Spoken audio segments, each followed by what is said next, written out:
Hi, welcome back with class 12th accountancy chapter 7 company account issue of shares. इसमें आज का जो topic है वो है entries of issue of shares. जो पब्लिक सब्सक्रिप्शंस में हमने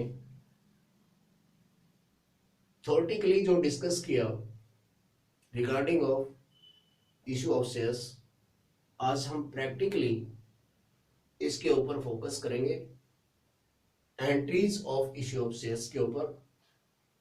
तो जिसमें सबसे पहले जब शेड्यूल बैंक कंपनी को इन्फॉर्म करता है रिगार्डिंग ऑफ एप्लीकेशंस जो उसे रिसीव्ड होती है, तो कंपनी उस इंफॉर्मेशंस के आधार पे सबसे फर्स्ट ऑफ ऑल वो एप्लीकेशंस रिसीव्ड की एंट्री अपने रिकॉर्ड में बनाती है, जिसके लिए बैंक अकाउंट को डेबिट करती है, अकाउंट को डेबिट, और टू शेयर एप्लीकेशंस को क्रेडिट करती है एट द डायरेक्शंस में being amount received of application at the rate so and so। जब क्योंकि अब कंपनी को जो एप्लीकेशंस मनी प्राप्त हुआ है उसे वो एप्लीकेशंस मनी उसे शेयर्स के लिए प्राप्त हुआ है, इसलिए उसे अब कैपिटलाइज करना होगा एप्लीकेशंस मनी जो आ रहा है। तो अब शेयर एप्लीकेशंस को कंपनी क्या करेगी, डेबिट करेगी,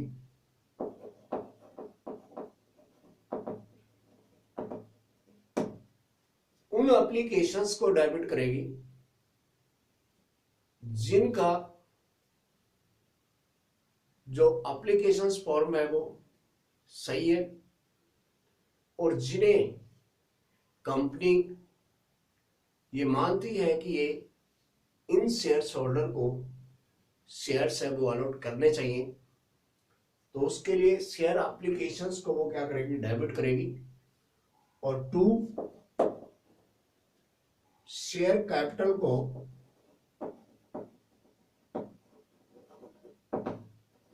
क्रेडिट कर देगी। ये हम कह सकते हैं कि इसे वो कैपिटलाइज करेगी। तो यहाँ पे being amount of applications capitalize at the rate so and so, ये इसके अंदर हम नरेशंस के अंदर डालेंगे, amount capitalize of applications. Now जिन एप्लीकेशंस को कंपनी किसी भी कारण से अगर रिजेक्टेड कर देती है तो उसके उस पैसे को जो रिग्रेट लेटर होता है वो उसको देना होता है और साथ में वो पैसा उसका रिटर्न करना होता है। तो वहां पे एप्लीकेशंस मनी को, एप्लीकेशंस फॉर्म को क्या करेगी, एप्लीकेशंस को डेबिट करेगी,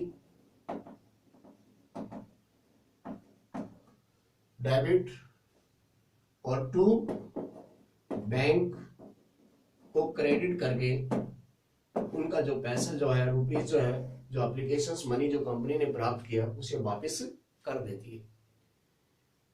सेकंड जो स्टेप्स है ये तो था कि एंट्रीज ऑफ रिसीविंग और एप्लीकेशन। नंबर सेकंड जो है एंट्रीज ऑन अलॉटमेंट के टाइम कंपनी क्या प्रोसेस अपनाती है, जिन शेयर्स होल्डर को ये मानती है कि जिनका कैपिटलाइज किया है कंपनी ने, एप्लीकेशंस मनी से कैपिटलाइज किया, उनको नॉर्मली है कि उनको शेयर्स है वो अलॉट होने हैं। तो अब कंपनी पहले उन शेयर्स होल्डर को, उस एप्लीकेंट को क्या करेगी, अमाउंट को अलॉटमेंट जो देगी उस अलॉटमेंट को कहे कि ड्यू करेगी उनके नाम फिर उनको अलॉटमेंट लेटर के साथ पैसे की मांग करती है। तो यहाँ पे जो एंट्री जो होगी वो शेयर्स अलॉटमेंट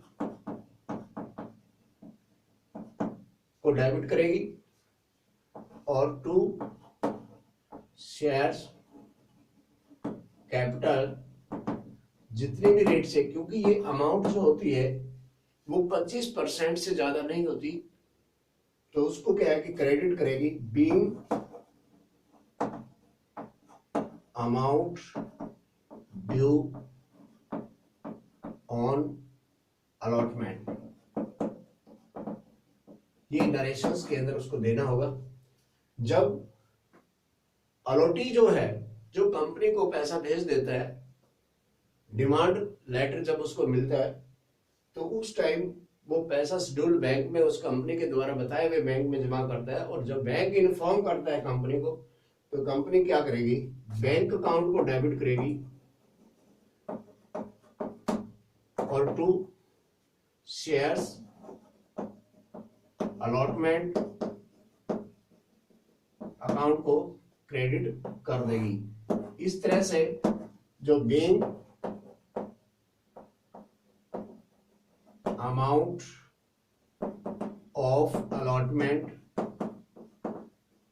रिसीव्ड, ये नरेशंस यहां पर डालना जरूरी होगा। इसके साथ साथ जब अलॉटमेंट कंप्लीट हो जाता है, उसके बाद कंपनी क्या करती है, एप्लीकेशंस जो मनी है उसकी मांग करती है अलॉटी से, और उसके लिए पहले उसको ड्यू करेगी। तो ड्यू करेगी तो वहां पर शेयर्स फर्स्ट कॉल को डेबिट करेगी और टू शेयर कैपिटल उसे क्रेडिट करेगी, और amount being amount of call money due, ये यहां पर शो करेगी। और जब shares holder call money company के शेड्यूल बैंक में जमा कर देता है, शेड्यूल बैंक कंपनी को इन्फॉर्म करता है, तो बैंक अकाउंट को डेबिट करेगी और टू शेयर फर्स्ट कॉल को क्रेडिट करके वो शो करेगी अमाउंट जो है नरेशन में being amount of call money received first call, वो शो करेगी। अब अगर कंपनी ने सेकंड कॉल भी मांगी हुई है, तो उसके लिए क्या है कि सेकंड कॉल को फर्स्ट ड्यू करेगी। ड्यू करने के ऊपर शेयर सेकंड कॉल्स को डेबिट करेगी और टू शेयर कैपिटल इसे क्रेडिट कर देगी अमाउंट